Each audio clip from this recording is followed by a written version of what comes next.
Tottenham Hotspur's season has taken yet another dramatic twist, and this time the spotlight falls firmly on two very different forwards, whose stories somehow intertwine with the club's current journey, the present, the past, and perhaps even the future of Spurs' attacking identity. For Mathys Tel, the last few months have been nothing short of turbulent. Signed permanently from Bayern Munich in the summer window, the French forward arrived with a reputation for potential, explosiveness, and long-term promise. But just weeks into his Spurs career, Tel found himself omitted from the club's Champions League squad, a decision many around Hotspur Way privately described as strategic. But for the 20-year-old, it undeniably stung. Even so, Tel has responded with maturity. He has already delivered 2 Premier League goals, including a crucial strike against Manchester United, a moment that briefly eased the pressure surrounding Tottenham's inconsistent early season form. And now, with Randall Kolo Muani injured, Dominic Solanke sidelined, and Richarlison struggling to make meaningful impact, Tel's playing time is set to increase significantly. Despite that opportunity, Italian media have other ideas. Gazzetta dello Sport report today that AS Roma manager Gianpiero Gasperini is pushing hard for Tel's signature, placing him top of his January shortlist. According to their claims, Tel is unhappy in London and open to leaving Spurs as early as the winter window. Roma's belief is that a loan move could be negotiated, largely because Tottenham paid €35 million for him just months ago, and reportedly have no interest in selling. Italian optimism, of course, is rarely in short supply. The narrative that Tel's limited minutes automatically equal unhappiness is convenient for Serie A clubs, but the situation in North London suggests otherwise. With Kolo Muani and Solanke sidelined, and Richarlison not offering the goal threat Spurs require, Tottenham simply cannot afford to part ways with Tel at a time when every forward option is critical. If anything, the door is wide open for the youngster to stake his claim. Still, the rumour persists and Roma's admiration is genuine. Gasperini sees Tel as a high-ceiling talent, someone malleable, raw and capable of thriving within an attack that needs new energy. But while Tel is only beginning his Spurs journey, one former Tottenham striker is writing a story of his own and doing so on the international stage. Few Tottenham Academy graduates have lived through a journey as winding as Troy Parrott's. For years, he was the great hope of Spurs' youth system, a gloriously talented striker with a left foot full of promise, but burdened by expectations he could not yet meet. 5 loans, 4 senior appearances, and constant comparisons to Harry Kane meant Parrott's development never quite settled during his time in North London. His final spell, a standout loan with Excelsior, finally reminded observers of his potential. It earned him a permanent move to AZ Alkmaar in 2024, a transfer valued at £6.7 million, with Spurs wisely inserting a 20% sell-on clause. But little could have prepared anyone for what came next. At 23, Parrott has exploded.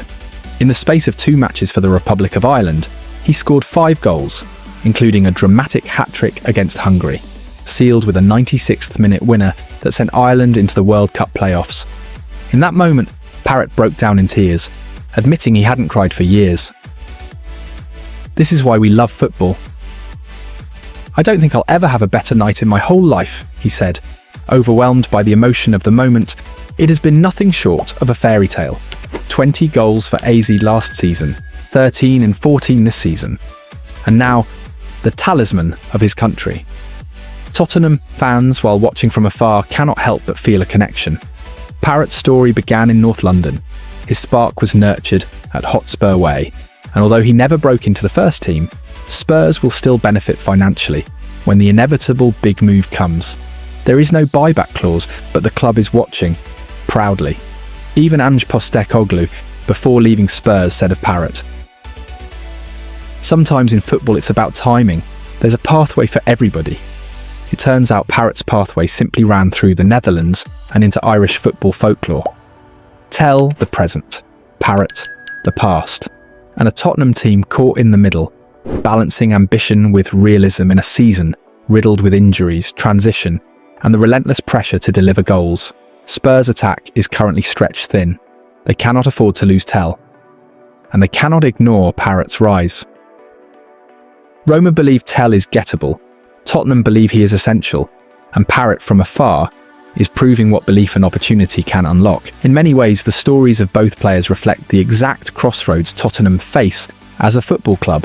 Young talent, enormous potential, and the constant question of whether Spurs can nurture these players long enough to see them flourish in a white shirt, or whether their finest chapters will be written elsewhere. For now, Matthews Tell's future remains in North London, not Rome, and Troy Parrott's rebirth continues in Alkmaar, not Tottenham.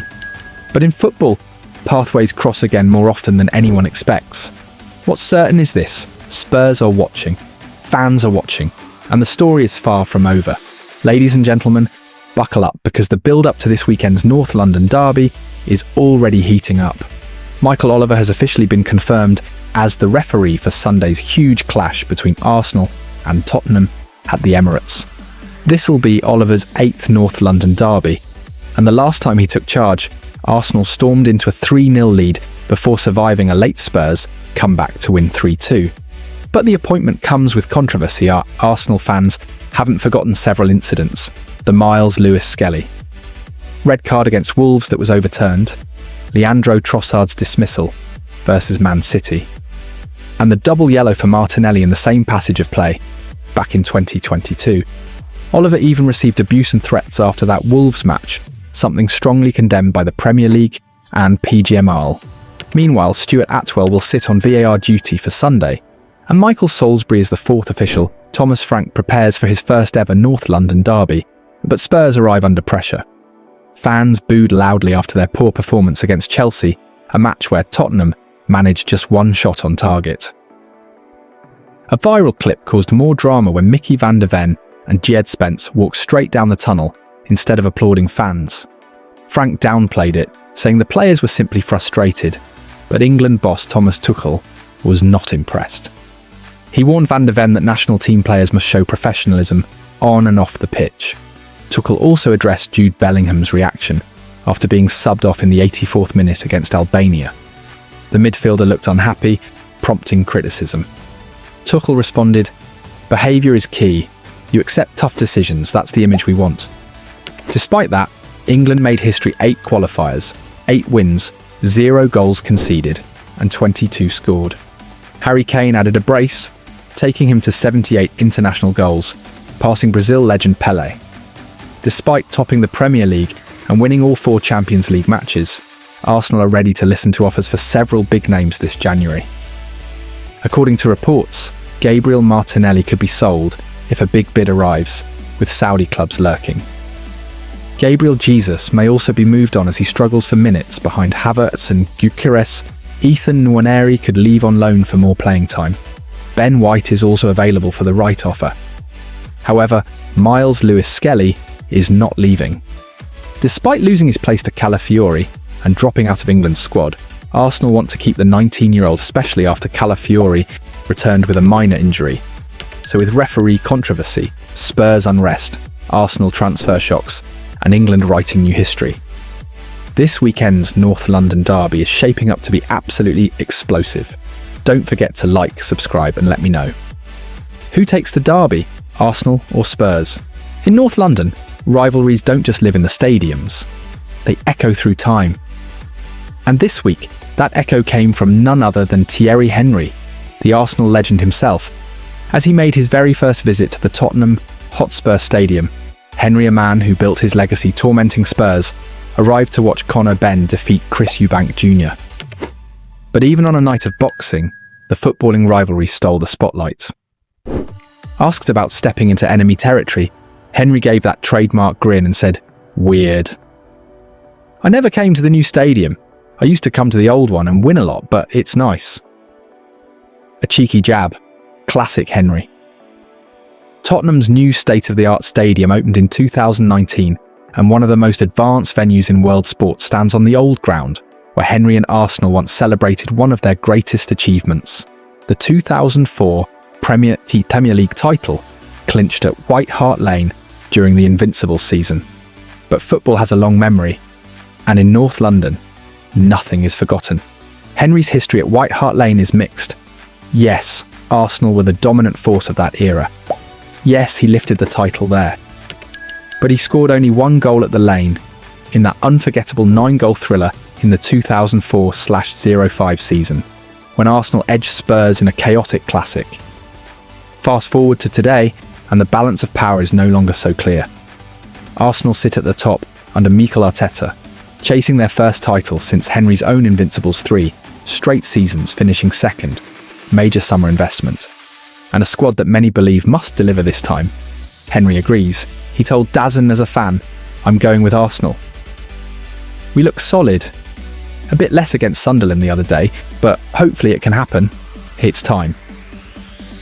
But while Henry relives past glories and dreams of future ones, another story was unfolding, one with a Tottenham twist, because Thomas Frank, the man now leading Spurs, has revealed one of the most dramatic behind-the-scenes episodes of his career, an episode that took place before he ever arrived in North London. In his new book, Thomas Frank, Diary from the Premier League, the Dane explains how he interviewed for the Manchester United and Chelsea jobs on the very same day. Yes, within a 2-hour window. Frank sat down with two of the biggest clubs in world football. At the time, Manchester United were preparing for the FA Cup final under Erik ten Hag, and Sir Jim Ratcliffe, believing ten Hag could be sacked, held conversations with Frank in his own garage.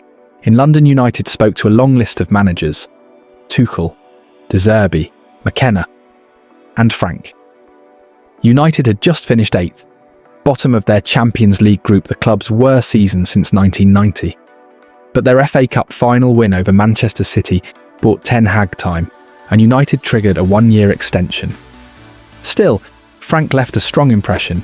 He recalls walking through Battersea Park between interviews thinking, "Thomas Frank from Frederiksberg. Am I really experiencing this?" United ultimately kept ten Hag temporarily, but 5 months later, after losing 4 of the first 9 league games of the season, ten Hag was finally dismissed. His last win as Manchester United manager. Ironically, against Thomas Frank's Brentford. All roads eventually led Frank to Tottenham, where he now builds his own Premier League legacy, not at Old Trafford, not at Stamford Bridge, but at Hotspur Way. And that brings the story full circle. Thierry Henry walked into a Tottenham stadium he never played in. Thomas Frank walked away from 2 giants before choosing Spurs Arsenal. Chase the title again. Tottenham chart a new era. North London football never sleeps. And the next chapter is only just beginning.